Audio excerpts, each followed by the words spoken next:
Kumusta mga kaibigan? Alam mo ba yung pakiramdam na sinasabihan kang ang drama mo o ang hina mo naman? Nakakasakit, no?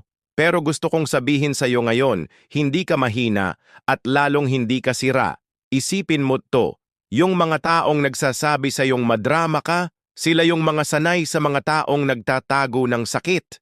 Sanay sila sa mga ngiting peke, sa mga okay lang ako kahit hindi naman talaga.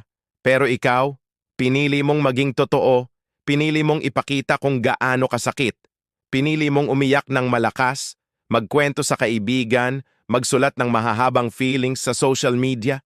Hindi yan kahinaan. Yan ay katapangan. Alam mo kung bakit? Kasi mas madaling magpanggap, mas madaling magsuot ng maskara at sabihing okay lang. Pero ikaw, pinili mong harapin ang sakit. Pinili mong aminin na hindi ako okay at kailangan kong maghilom.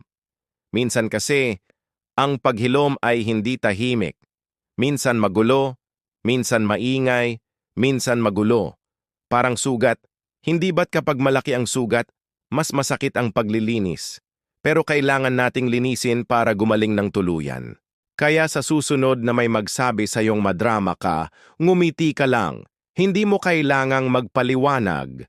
Alam mo sa sarili mo na ang bawat luha, bawat kwento, bawat post, parte yan ng iyong paghilom.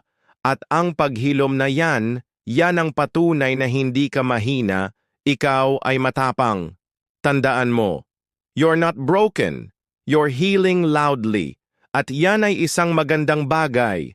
Kasi ang tunay na lakas ay nasa pagtanggap at pagharap sa ating mga sugat. Kung nakarelate ka sa message na ito, i-share mo sa comments ang iyong kwento.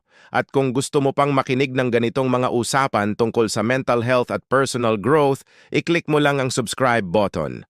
Salamat sa pakikinig, kaibigan. Hanggang sa muli!